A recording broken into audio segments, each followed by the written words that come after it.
And let's talk about Donta.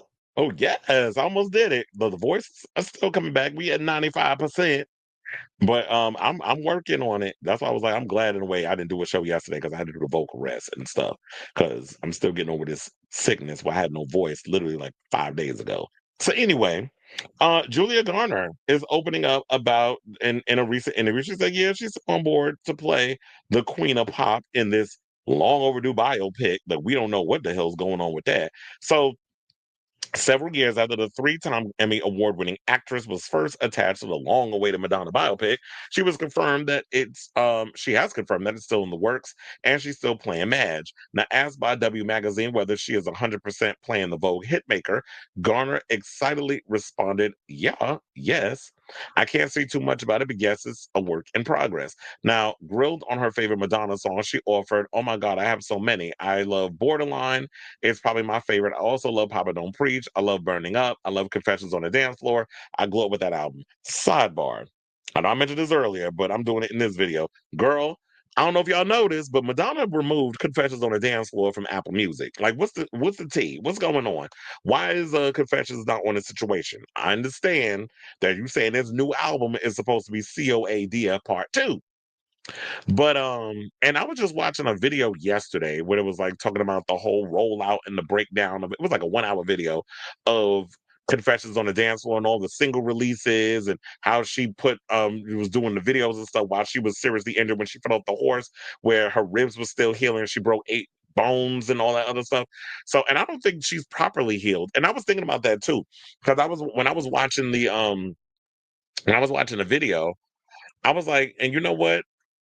I think that because she didn't allow her body to heal properly when she did the hung up music video, because she was still injured. Like even at the time when she was walking around with like a cast, and or her arm was in a cast, or that part with the thrift store jacket, because it was a thrift store jacket that she was wearing in the video. One of the girls who said that she bought it at a thrift store in the UK mentioned that in the video, and she had one hand in her pocket. I've got one hand in my pocket. So she had one hand in the pocket. She was walking down the street, and she had and I think that was like the arm that was messed up. But I don't. I mean, then with her dancing full out and stuff, I don't think her body fully healed from that situation.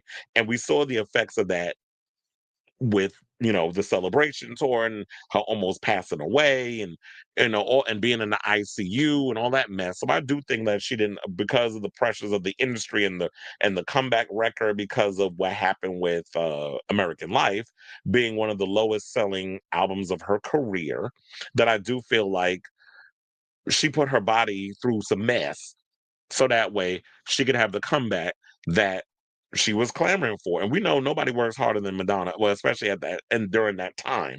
And the success of Confessions was well deserved, but her body had to suffer because of it. So she also mentioned obviously Vogue and Ray of Light. I love all of Madonna, basically, is what I'm trying to say. Well, we all, us fans, we do love all of most of what Madonna does, but we do have our favorites, and we'll put them out there. Now, social media fan pages have reacted to the confirmation by sharing side-by-side photos of 31-year-old Garner alongside pictures of Madonna at age 32. And I do have some of those too. So I want to show y'all some of that. I mean, you can see it in this picture here. She does favor Madonna in a couple of ways. But there was this picture that you could see here. It's like, yeah, she definitely gives Madonna. And I think maybe people saw it because they had like that same short curly hairdo. And you could put her in wigs throughout the show, but definitely if you're doing the early years of Madonna when she was younger, you could definitely do the short curly blonde and all that other stuff. And to me, I feel like of all the people that have been up for this role, or have auditioned, Julia Garner favors her the most. And then there was this one that I also came across. Wait, hold on. This is not what I wanted to do. I'm still doing the wrong damn thing. Hold on. Um, well, I gotta remove that, and then I gotta open this thing up again because sometimes it wants to just play in my face. So I have this one as well. All right. So there's that one where it says, Julia Garner says the Madonna biopic is supposed to still happen as she recalls her audition for the part, basically saying, I asked myself, what would Madonna do? She would convince you that she deserves, to be in this room, and I owned it. I was kind of like, you can take it or leave it, but if you leave it, if I leave, then that's on you. And that's what it is that Madonna exuded a certain type of confidence when she walked into a room. And the fact of her being one of the only women in certain spaces, she had to hold her own. She had to be like, I'm the strongest and I'm the biggest, the baddest bitch in the room. Even if at times she was insecure and she didn't believe it. Like this one video that I came across on Instagram, because I don't know if y'all remember this video, but it was back when in the early stages of her career. Madonna and them, they all sat on a panel and they was talking about like the future of music and how what was it? Oh my god, what the hell was his name? One of the musicians, was it Hall or was it Oates? Oh, John Oates, that's what it was. I don't know why I'm bugging. So John Oates sat down for an interview and basically was talking about how like at the time he was on the panel was him and a bunch of other people. James Brown was also there, and how they kind of were like frowning upon performers and saying like, oh, I shouldn't have to act to get a performance and stuff. Like I just want to get up on stage and I want to play the guitar and I want to be a musician, blah blah blah blah. And that's all great and all. You can do that, but you also have to act. You also have to give a performance. And I guess they were kind of like pushing back on music videos because music videos at the time of MTV was a relatively brand new thing and people didn't know what to make of it. So Madonna got up there and she was pushing back and I was like, child, she gagged all of the girls. So hold on, let me pull that up for y'all to see.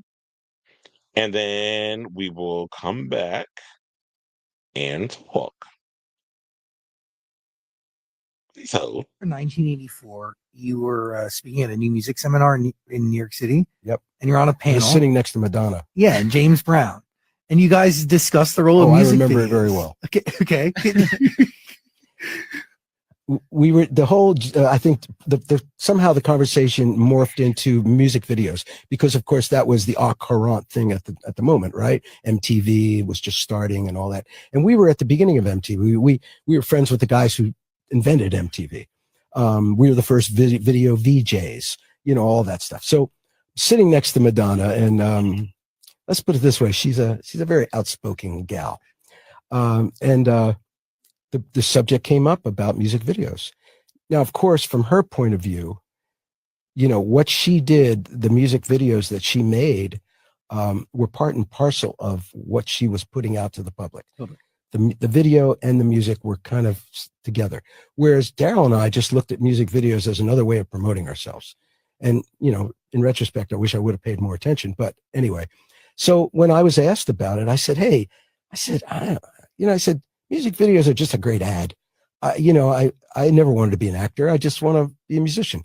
And she was like, she elbowed me and goes, you don't know what the hell you're talking about. She goes, music videos are the future. And you know what? She was right.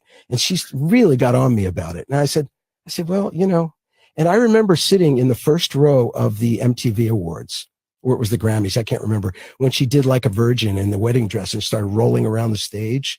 If you look at the old videos, and I was going like, honestly, not realizing that the visuals that she was putting out at that time, especially for her, were really powerful because they put her on the map. They created this mystique and this whole universe. Her character was, and you can say what you want to say about Madonna, but without Madonna, there would be no modern rock concerts. 100%. Because the modern artists all doing exactly what Madonna did way back when, having dancers behind her. No rock band ever had dancers behind them, doing choreography. well, you pretty much got the gist. I didn't mean to close that out, but yeah. So it's like, but he's absolutely correct. And not look, I've been saying this for as long as y'all know. I've been saying this because I've been saying that on this show. That is just like nobody has pretty much been turning it in regards of the way Madonna has in regards of bringing a lot of that vaudevillian, a lot of that theatrical, the Broadway type of energy and vibe to stage performances. Before that, you had artists that were walking back and forth on the stage, either singing into a mic or you had them strumming their pain away with their fingers, like they was Roberta Flack, or in some cases, the Fugees. So you had people up there that was doing all of that. Madonna was the one that was kind of like, you know what, because she comes from a dancer background, that she was like, let me incorporate a lot of like theatrics and all the things because I had tried out for Broadway. I had tried out for all these different things, and she wasn't making it in that world.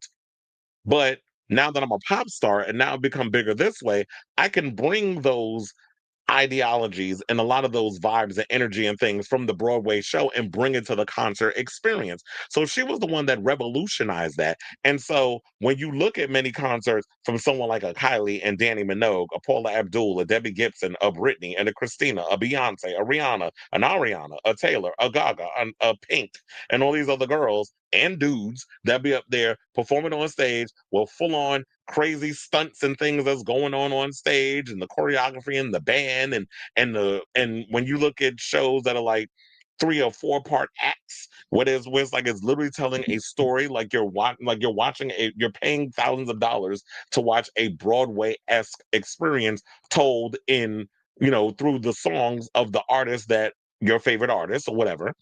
That's what Madonna was bringing to the whole situation. So when people don't want to give her credits about she rips this one off and she's not original, I'm like, okay. First of all, you're a hater because yeah, there's a difference between ripping someone off, if when and being an empty vessel and having no damn originality, versus someone who, and everybody is inspired by something from whether they heard the music, they were introduced to it by somebody who was in their circle, be it a DJ or people who have an ear to the underground. And it was like, you know what, I kind of like that. Let me usher that into the mainstream. And that was one thing Madonna was good at. She was always good at keeping her eye and ear out on whatever was going bubbling in the underground scene and bringing that into the mainstream by putting her own spin on it, whether it's voguing or French house, whatever the case. Like a lot of the experimentation she was doing, where she would take like elements of old school disco from the 70s and kind of bring it into the 2000s and kind of giving like this, excuse me, this retro futuristic type of vibe to a lot of the music that she was doing. Jesus, now all of a sudden I'm coughing. It's probably because I'm talking a lot now. But yeah, she was doing all of that. So I'm definitely love to see how they bring that, they will incorporate that into the biopic. Um, this biopic thing has been going around for about 3 years already. Then they had put it on ice. Then in 2023, we started hearing stuff again.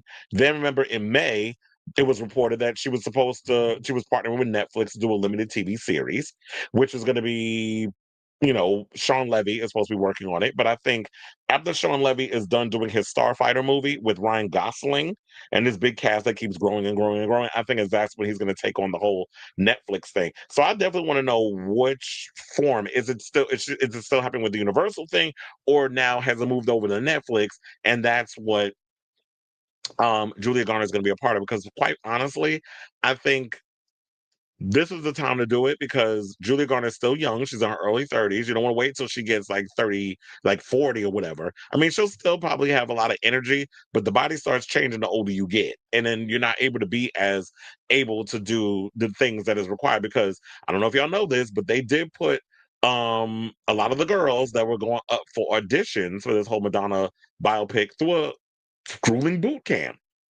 And some of the girls that went up for it was Florence Pugh, Alexa Demi, who is from Euphoria, BB Rexa, and Sky Ferreira. They were the ones that was up for the role before it went to Julia Garner. So um, I like Julia Garner. I definitely think she's the perfect person for this role. I've been a fan of her since Ozark, and I'm definitely loving that. I loved her as Shala Ball in Fantastic Four, and I love her in the new Weapons movie. If you haven't seen any of those yet, definitely check it out. So 2026 so far is Julia's year. Her cachet and her imprint in the industry, she is the it girl right now. Her thing is continuing to grow. I don't want her to get overexposed like Pedro Pascal. I don't need her being a female Pedro Pascal at this moment where she's in every damn thing. But we definitely want her for this biopic, and I hope it comes sooner rather than later. So I say all this to say, what do you guys think of this story in regards to what Julia had to say about this long awaited Madonna biopic that we've been waiting forever and a day for.